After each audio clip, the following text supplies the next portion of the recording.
पहले तो आपने जो मुख्यमंत्री आयुष्मान की बात की थी, जिसमें MAA मां के नाम से आपने स्कीम तो बना दी और 3000 करोड़ के अधिक लागत से आपने उसमें प्रावधान भी किया था, मगर उसके अंदर 2-3 चीजें ऐसी थी जिसको आपने कहा था कि हम लागू करेंगे इसमें, जिसमें सबसे पहले आपकी थी जो इंटरस्टेट पोर्टेबिलिटी को लेकर आपने उसके अंदर बिंदु संख्या 55 में आपने ये बात की थी। और इंटरस्टेट पोर्टेबिलिटी की बात मैं इसलिए कर रहा हूं कि हमने समय समय पे, अब ये झगड़ा अलग है कि हाँ पक्ष वाले हाँ कहेंगे, ना पक्ष वाले ना कहेंगे, कोई तारीफ करेगा, कोई विपक्ष में तो उसको माना जाएगा कि सिर्फ बुराई कर रहा है। तो भामाशाह और चिरंजीवी का झगड़ा तो जग जाहिर है, लोग जानते हैं, हमसे ज्यादा होशियार राजस्थान की 8 करोड़ की जनता है जो इसका लाभ ले रही थी, लाभान्वित हो रहे थे। कहां कमियां है, जो सुविधा ले रहा था और वंचित है वो सबसे ज्यादा इसका एनालिसिस कर लेगा। मगर सबसे बड़ी बात है कि आपने जो इंटरस्टेट पोर्टेबिलिटी की बात की, हम लोग सीमावर्ती जिलों से आते हैं और लोग गुजरात जाते हैं हमेशा अपने इलाज कराने के लिए, कुछ काम होता है 10 मिनट में गुजरात पहुंच जाते हैं बड़े बड़े हॉस्पिटलों में। ये सारी जो पॉलिसीज है वो उनके लोगों के लिए कितनी मजबूती से काम आवे और जल्दी से जल्दी उपचार के साथ में उनका पैसा जो है वो काम आ जावे, कार्ड के माध्यम से हो। पहले हमने रिटर्न की बात की थी, मैं समझता हूं कि उस 25-26 की बजट में इस बिंदु पे आप जरूर जो है थोड़ा कुछ बताएंगे और उस पर आप एक्सरसाइज करेंगे। इसके अलावा मेरे पूर्व के वक्ताओं ने कहा है कि 70 वर्ष की आयु की बात तो आपने कर ली थी, मगर उसके अंदर दवाइयां विटामिन वगैरह की कितनी उनको मिल पा रही है कि नहीं सीनियर सिटीजन को, इसके बारे में सीरियसली आप जो है देखिए, क्योंकि ये शिकायतें भी बार बार आ रही है। टाइप 1 डायबिटीज के लिए आपने कहा था, कई जगह मैं आपको नाम बता सकता हूं अभी जहां अभी तक कोई सुविधा उसकी हुई नहीं है, जो आज के दौर में सबसे ज्यादा इंपॉर्टेंट है, बहुत ज्यादा जरूरी है। इसके अलावा आपने CSC पर digital x ray, CB NAAT, Truenat, इन सब की बातें आपने कही थी, मगर कहीं तो हुई होगी, काफी जगह नहीं हुई है। जहां हुई है तो जब तक इनके पद नहीं भरे जाएंगे, प्रोफेशनल आदमी जो इन सब चीजों को चला सके और हम काम में ले सके, अगर उनकी वहां पद नहीं भरेंगे, नहीं हुए तो घोषणाएं भी रह गई है, जहां इंप्लीमेंटेशन हो रहा है आपके कहने पे थोड़ा बहुत भी, वो भी कहीं भी काम नहीं आएगा। मैं आपसे ये निवेदन करना चाहता हूं। इसके अतिरिक्त आपने ट्रक बस ड्राइवरों तथा कामगार वर्ग, जिसमें सब कामगार वर्गों का उल्लेख किया आपने जाति वाइज, उनको निःशुल्क चश्मे देने की बात की थी और टेरिटरी केयर सिस्टम की भी आपने बात की थी। मेरा आपसे निवेदन है कि आपने बजट में आप उसको लिया है, मां योजना के अंतर्गत लेके आ गए, 55, 56, 54 नंबर पे 25-26 के बजट में आपने उसको अंकित किया हुआ है। मेरा निवेदन है इन चीजों के लिए तो आप कैंप करा दो, तहसील वाइज करा दो, जिले वाइज करा दो, विधानसभा क्षेत्र वाइज करा दो, ताकि चश्मे वगैरह के लिए तो इंतजार नहीं करना पड़ेगा कब तो होगा कब जाएगा। कैंप करोगे, ट्रक ड्राइवर कोई आपके हॉस्पिटल में चला के आएगा वो अलग बात है, जब उसको बहुत ज्यादा जरूरत पड़ेगी, पर कैंप होगा तो कोई छुट्टी करके भी, रोजगार पे नहीं जाके भी उस कैंप के अंदर आएगा। मेडिकल कैंप हम करते रहते, तो सरकार को इस काम के लिए जो है वो आगे आना चाहिए और आपको कैंप करना चाहिए। मैं आपसे एक निवेदन करना चाहता हूं, 2-4 बातें और थी।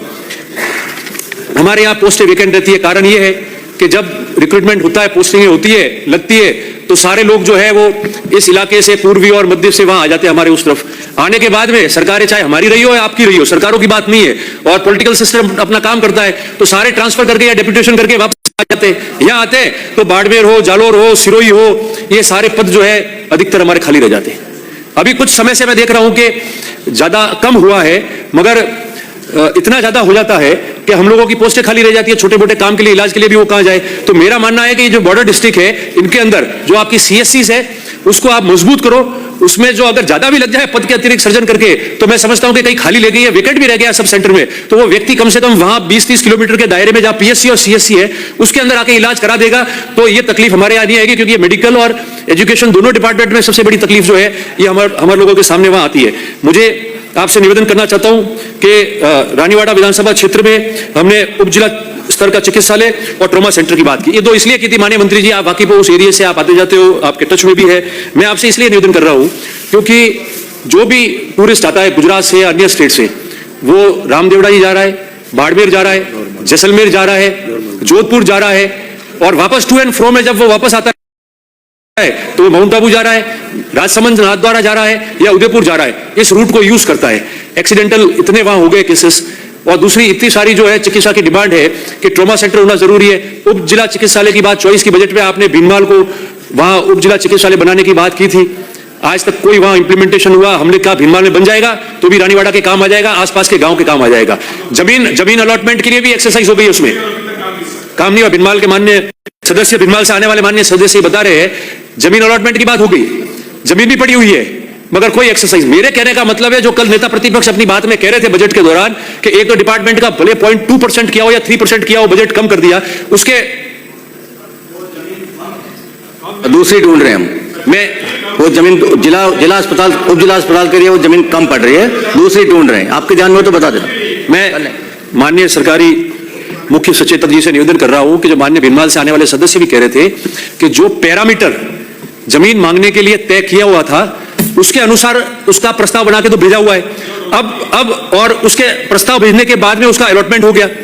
अब मैं मानता हूं इस बात को कि किसी को पॉलिटिकली उसमें कोई तकलीफ आ रही है या पॉलिटिकल अड़चन है, मैं शायद आपके संज्ञान में हो या नहीं हो, या हो भी सकता है, तो मैं तो कह रहा हूं कि आप या तो उसको कर लो, नहीं तो उसके बराबर जो पड़ी है उन जमीनों को करो तो सही। कब करेंगे? 24 का बजट से 26 आ गया है और इतना टूरिस्ट इंपॉर्टेंट जगह है, लाखों टूरिस्ट सुंदा माता जी भी आ रहे हैं, से नहीं रुकेगा, ये गारंटी है। धन्यवाद। तो एक और हो जाए, जालोर अकेला रहा है बिना मेडिकल कॉलेज। पिछली सरकार में हमने देखा है, हो जाएगा, वो भी आपने कहा है, तो मैं आपको धन्यवाद दूंगा, मगर उसको जल्दी करें। अलॉट हुई जमीन वगैरह सब कार्रवाई हो गई थी, रुक गई, कमियां रही, एक जालोर अकेला रहा है। हिस्ट्री बनी है राजस्थान में कि सिर्फ जालोर वंचित रहा है। इतना बड़ा जिला, इंपॉर्टेंट जिला, टूरिज्म पॉइंट के दृष्टि से राजस्थान में इंपॉर्टेंट जिला, और हम बिना मेडिकल कॉलेज बैठे। पर आपने कहा है तो मैं समझता हूं कि अगले बजट में हम लोग बोलेंगे, उससे पहले उसका शिलान्यास कम से कम हो गया होगा, ऐसे मैं आशा करता हूं। उसके अलावा हमने जो छात्र ये नीट वगैरह की तैयारी कर रहे हैं, जो कोचिंग के लिए बाहर नहीं जा सकते, जिनकी पॉकेट इनको अलाउ नहीं करती है, फाइनेंशियल उनका बैकग्राउंड मजबूत नहीं होता है, तो कम से कम एक माननीय मंत्री जी इसमें कुछ आप नई योजना लाओ कि छोटी मोटी कोचिंग कोई करना चाहे, हॉस्पिटल के पास में कोई रूम हो जिसमें डिजिटल क्लासरूम्स बन सके, और उसके अंदर एमएलए लेड से हम लोग जो है वो उनको डिजिटल क्लासरूम के लिए जो भी इनको इंफ्रास्ट्रक्चर की जरूरत है वो एमएलए एमपी लेड से मिल जाए, ऐसा प्रावधान करो तो छोटा मोटा काम जो है वो लोग बच्चे वहां पढ़ के अपनी जो है वो काम पूरे कर सके। इसके अलावा अंत में सिर्फ 2 निवेदन मैं आपको करना चाहता हूं कि एक तो, अरे बैठे बैठे नहीं बोले माननीय सदस्य रोहित जी। हाँ, तो माननीय राजाखेड़ा से आने वाले जो सदस्य वो भी कह रहे थे कि मेडिकल कॉलेज में भी कर ले, तो भी उसको कर देंगे। तो मैं आपसे ये निवेदन कर रहा हूं कि जो स्मॉल डिमांड्स है जिसकी वजह से वो कोचिंग के लिए किसी बड़े सेंटर में आके नहीं रहना चाहता हो, उसकी फाइनेंशियल बैकग्राउंड अच्छी नहीं है, तो अगर आप वो अलाउ कर दोगे तो एमएलए लेड्स और एमपी लेड्स से उसमें उसकी स्वीकृति भी करा दो। और अभी सुबह मैंने ध्यान आकर्षण लाया था, उससे मंत्री जी ने कमेटी बनाने की बात की है, तो जो भी अमेंडमेंट करना है एमएलए लेड के अंदर वो उसमें प्रावधान हो जाएगा, तो हम स्मार्ट क्लासरूम्स के लिए और दूसरे उपकरण जो है उन बच्चों को जो तैयारी कर रहे हैं उनको हम लोग उपलब्ध करा सकते हैं। और एक माननीय सदस्य कह रहे थे, आप करें। हाँ सर, बाकी अभी तो माननीय सदस्य कह रहे थे फ्री मेडिकल की, मैं उसमें नहीं जाना चाहता, सब लोगों ने अपनी बात कह दी है यस नो में, मगर फ्री मेडिसिन की स्कीम, माननीय एक सदस्य ने कहा था कि कुछ नहीं किया आप लोगों ने फ्री मेडिसिन। मैं उनको याद दिलाना चाहता हूं वहां से जब उन्होंने किया कि जब ये 2008 और 13 के कार्यकाल के बीच में free medical scheme, free medicine की स्कीम जारी हुई, तो उस समय मुझे याद है मैं सरकारी उप मुख्य सचेतक था, मैंने एमएलए लेड से स्पेशल भवन बनाया, पहला राजस्थान का एमएलए लेड से बनने के बाद मुख्यमंत्री जी ने उसका उद्घाटन किया। उस समय 400 से अधिक मेडिसिन हम लोग दे रहे थे, और उसके बाद माननीय सभापति जी उसके बाद में गुजरात में अभी बाकी है 1 मिनट खाली, उसके बाद में गुजरात में वर्तमान प्रधानमंत्री जी मुख्यमंत्री थे, वहां रहते हुए आप पढ़ो उसमें। धन्यवाद सभापति महोदय।